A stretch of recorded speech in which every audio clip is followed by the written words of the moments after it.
Hello, everyone. Welcome to the Impact Education PayerTalkCE program entitled Major Advances in the Management of Retinopathy of Prematurity. My name is Jeff Dunn, and I will be hosting the program today. I am the Chief Clinical Officer for Cooperative Benefits Group, a PBM based in Salt Lake City. This PayerTalkCE program is jointly provided by Medical Education Resources and Impact Education LLC, and it is designated for 1/2 contact hour of continuing education credit.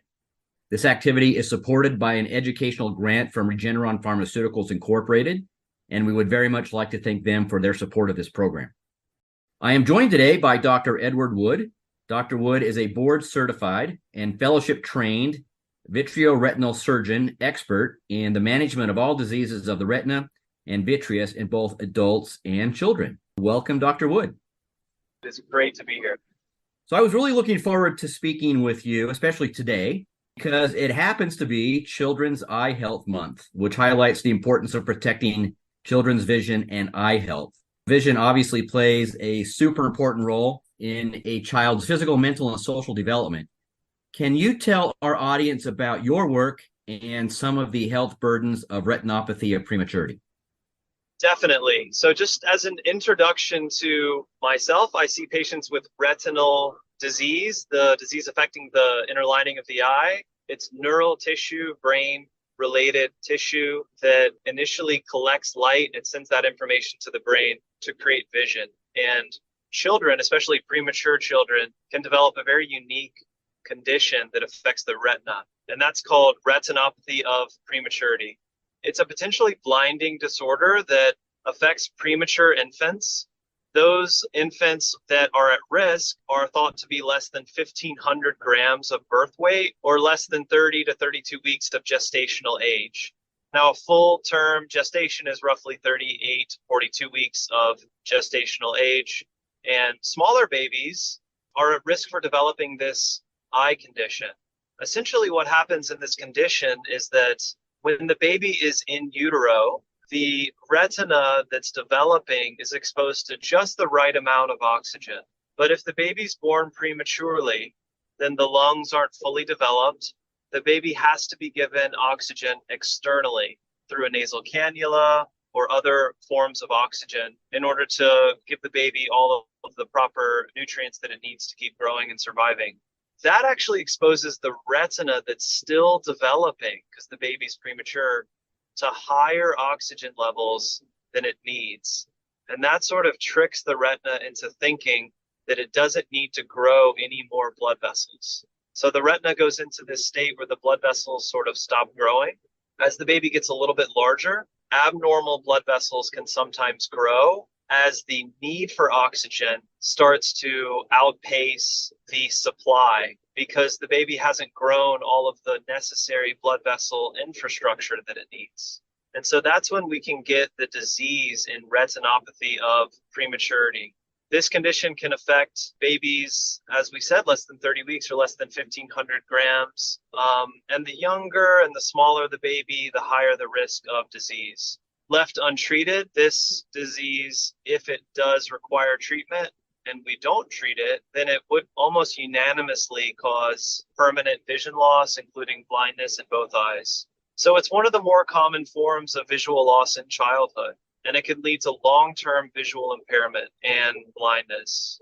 There are about 4 million infants in the U.S. born each year, and about 14,000 are affected by ROP. Most of those, around 90%, have only mild disease, and around 1,100 to 1,500 a year develop disease severe enough to require medical treatment. A smaller number become legally blind from ROP, around 400 to 500 per year. But our goal is to really identify them early and prevent vision loss wherever possible. That was super helpful, and there's a lot to unpack there. So what I take home from that is this is extremely rare. Is it safe to say that the primary risk factor is just prematurity and low birth weight? And then I guess my questions are, is this a normal part of screening in premature babies?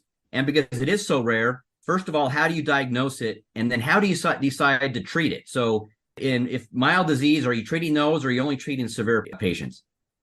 All really, really good questions. So first of all, is it very rare? Well, we see a part of screening that's mandated by the American Academy of Pediatrics and also American Academy of Ophthalmology. We've come together to define screening guidelines. So it's a part of routine screening for almost any baby that's born less than 30 to 32 weeks of gestational age, or any baby born less than 1,500 grams receives a series of eye exams to determine the existence or type of retinopathy of prematurity. So, there's a lot of premature babies born every year. And so it really isn't an extremely rare disease. I would not classify it as a rare disease. Now, it's rare that the babies need treatment. We know that after looking at all of our data, about 8 to 10% of all babies screened need treatment for ROP. So it's not common to need treatment, but it is something that is a risk for a larger number of patients, and that would be prematurity. You asked about other risk factors. There certainly are other risk factors that usually dovetail with prematurity, including delayed weight gain is one. People have looked at other factors like insulin-like growth factor and many other possible variables, but really the main ones that we keep returning to are birth weight and gestational age. And it's really a developmental condition, so it makes sense that those are the main risk factors. In terms of mild versus severe and when we're getting involved, there's many different stages of disease. I think we can go into that as well. But earlier stages of disease almost always improve on their own. However, later, more advanced stages of disease do require treatment. And we can talk about those treatments a little bit as well. So most of the time when we're seeing a baby, if they have mild disease, we would re-examine them. And many times it would improve on its own. But if it would get worse, we would need to treat. Those visits, those exams are either performed by an in-person dilated eye exam, where the ophthalmologist or screener is going to the NICUs and examining individual babies. That's what we do every week. And we examine their eyes, we write down what we see, and we re-examine them accordingly. And when they need treatment, we treat them right there in the NICU. Sometimes that screening can be done via telemedicine, where we have a camera that's portable that takes photos of the baby's eyes. We interpret them remotely and determine examinations and treatments from there. That's super helpful. So as a payer, I've been doing this for 20 years, and I do want to ask you about medications in a minute, but we're used to dealing with those medications and managing those medications more so in the Medicare population and the elderly for other conditions. I honestly didn't have any idea that this was a commonly screened for disorder and was that common. So I think that's going to be very interesting for payers to kind of revisit this.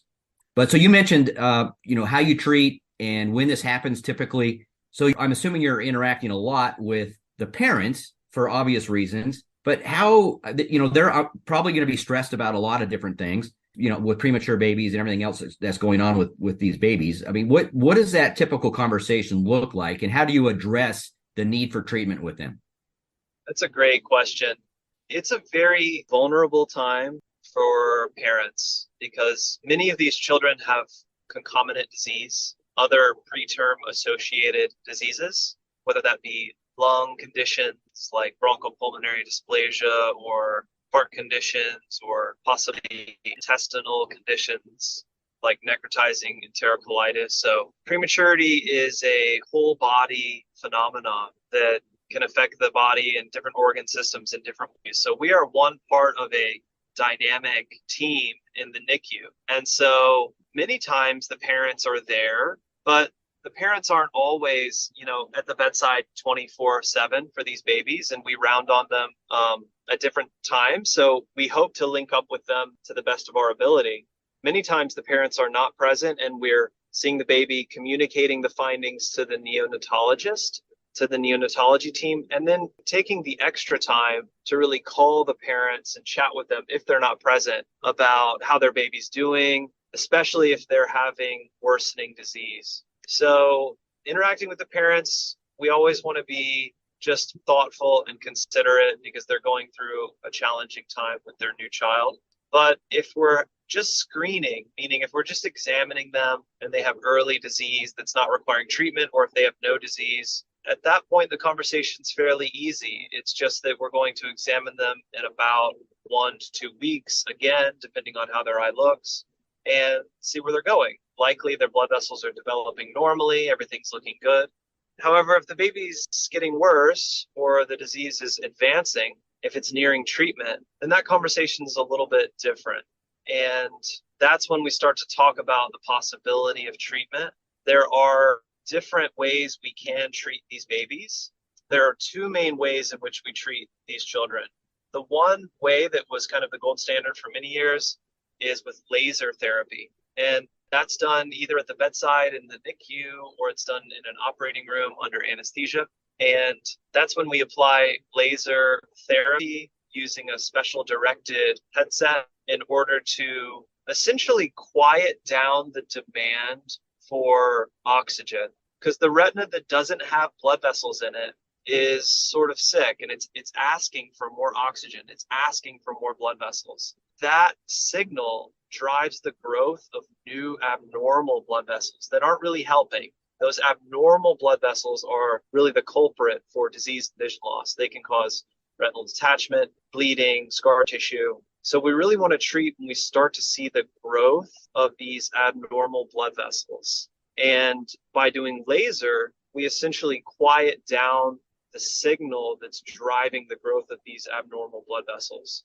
The other way to do that is with an injection of a medicine. And just as you alluded to, this is a class of medications that's predominantly used in an older population of folks with retinal disease, namely macular degeneration and diabetic retinopathy, that are anti-vascular endothelial growth factor agents or anti-VEGF agents. We use them in a smaller concentration in an infant's eye, where we typically perform this injection using a very small needle at the bedside when they're in the NICU, so the baby doesn't have to move. And very often that is very efficacious in reducing the growth of these abnormal blood vessels. So when the baby's getting worse, we really start to talk about these types of things with the parents, possible treatments, and the path moving forward.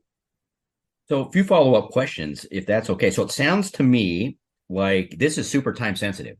So you need to get treatment going as early as possible, or you run the risk of long-term vision issues. Is that safe to say? I mean, is it super time sensitive? That is a great point. I'm glad you brought that up and highlighted that, because timing is the most important part of this condition. It is extremely time sensitive. Because it's a developmental condition, ROP, or retinopathy of prematurity, interesting disease in that it follows a fairly predictable pattern where when the baby's first born, it's very unlikely for them to have any disease. However, the peak incidence of the disease getting worse is around 35 to 37 weeks of postmenstrual age. And why is it usually around that time? It's usually around that time because that's when the baby is getting bigger and the tissues are developing and having a higher demand for oxygen. So it's sort of the sweet spot for disease where the demand, it starts to outstrip the supply. And when we see the baby and decide that treatment's necessary, it's very critical that treatment is initiated within 48 to 72 hours. But usually the sooner the better. Thank you. And so how do you decide between an anti-VEGF and laser therapy? So that is a very big topic of conversation, even in our field, even amongst those who see retinopathy of prematurity on a very high level. Even at our national meetings, we still have debates, if you will, about that. So some providers prefer laser, some providers prefer treating with the injection.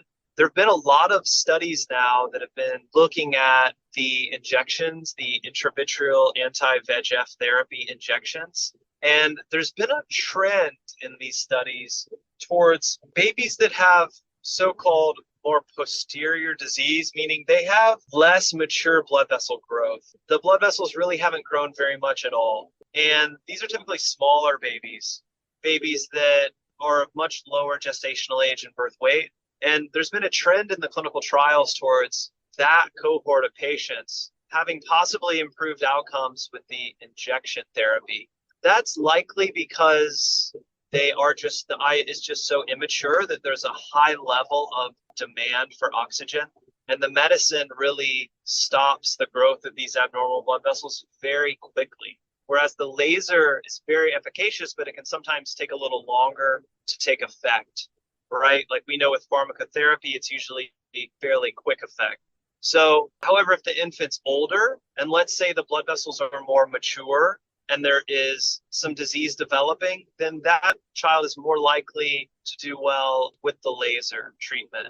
There's a lot of nuances there. And, it's a topic of conversation that I think is learned even as a provider through many years of practice and talking to other providers. And there's also individual practice patterns. So the one thing to know about the injection is that like other medicines, this injection, it does halt the growth of these abnormal blood vessels very successfully, but oftentimes the normal blood vessels don't fully grow or develop all the way to the end of the retina. So many times after the injection, we're still talking about performing laser therapy when the baby's older and perhaps can do that as an outpatient. So I think it's a larger conversation, but hopefully that provides a window into some of the decisions that we're making around injection versus laser. Perfect. So actually, that made me think of a couple follow-up questions. First is one of the anti-VEGFs, aflibercept, is now approved for ROP, I believe. But we have, generic off-label bevacizumab that's used commonly and preferred by a lot of payers. What is kind of the go-to anti-VEGF if there is one? And is it now aflibercept because of the FDA approval? That's a great point. That's a recent development. Aflibercept is now the only FDA-approved anti-VEGF therapy to treat ROP. We did do a clinical trial called the Rainbow study that was an international study, and ranibizumab is approved by the European medical community for the treatment of ROP, which trade name as Lucentis, but ranibizumab. And so that is a medication that some folks use as well for ROP. And then the other, you mentioned bevacizumab or Avastin, which is very commonly used off-label for the treatment of ROP. I think it's a new development, given that the FDA has now approved aflibercept. And one of the considerations in treating anti-VEGF therapy in ROP is the systemic exposure of the drug. So we know these babies are developing. We know that there's a lot that's still going on in their bodies in terms of vascular development. And there is a thought amongst many providers that treating in the eye with this medicine, the medicine does travel throughout the body and it gets to other areas. And maybe blocking VEGF or blocking vascular endothelial growth factor, which helps grow and support developing blood vessels, maybe that's not a great thing for small babies to be exposed to on a high level. People have done studies to look at so-called neurodevelopmental outcomes of children receiving anti-VEGF therapy. And that's another large topic of debate in our field, but there hasn't been a strong consensus that the therapy definitely results in adverse neurodevelopmental outcomes. That being said, I think we all would like to limit the systemic exposure of this medication if at all possible, right? It would be ideal if it just worked in the eye and didn't really travel throughout the rest of the body. Bevacizumab, which is medication that has the lowest cost typically and is used off-label for ROP, and that's one of the reasons why it's a preferred drug amongst many hospital systems is the cost. It does have a higher systemic exposure, meaning the half-life is longer. So it does stick around the body a little longer. It does stay in the bloodstream a little longer and very likely reach other areas of the body. Whereas aflibercept and ranibizumab have shorter half-lives. So I think that's one area that, I think inspires the use of those more branded anti-VEGF therapies. And like you said, now that aflibercept is approved by the US FDA, I think that'll be something to really pay attention to, especially now that it has that full approval. We did participate in that clinical trial as well. So we have experience with all three of those drugs. Well, that's super helpful. And actually what you kind of finished with at the end was my second question. And that is, I think payers are very familiar with these, again, in the elderly population and how they're dosed. But we have options now, anti-VEGFs that are dosed every 1 to 4 months, I believe. And so we're kind of used to dealing with that. But how are these things dosed in this population? Is it, how often and for how long? Great question. It's usually a one-time administration Okay. Rarely will we need to administer it twice. That's if the disease has recurred and we're not thinking laser is a great option. So almost always, I would say in well over 90% of cases, it's time administration of the therapy. Okay, that's super helpful to a payer. So actually, I kind of want to wrap up. Unfortunately, we're getting near our time, and I want to save some time for questions. But it's really putting my payer hat on. Do you, as a practicing physician who are treating these kids, do you have issues with access, payer access or any insurance issues? And the second part of that question is, you have payers listening to this. What would you tell them?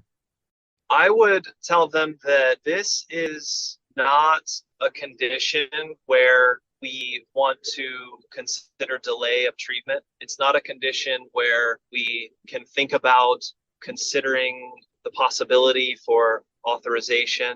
This is a condition that if the child needs treatment and isn't treated, even for several days, they can have permanent blindness in both eyes for life. And so the treatment itself for a lifetime of vision is the cost of that treatment is really minuscule compared to a lifetime of vision in both eyes. And that's really what we're doing when we're seeing ROP. We're really trying to get these kids through this vulnerable period so that they can have a lifetime of useful vision in both eyes. And so the costs are just minuscule compared to the societal costs of resulting blindness, the impact of disability, the economic burden, the personal burden. And really the incidence of ROP is increasing. The overall incidence has doubled from 2003 to 2019 in premature infants. So we were probably going to be seeing more of this. And I think for payers, it's not an ongoing treatment. It's very likely a one-time treatment. It's very likely a one-time treatment that will save a baby's vision permanently for their entire life. So I think in whatever way we can improve access, we're all going to reap the benefits from that as healthcare providers, as peers, and as a society. Are you seeing barriers from insurance companies? I think that there are barriers whenever we're talking about using higher cost medications. Okay.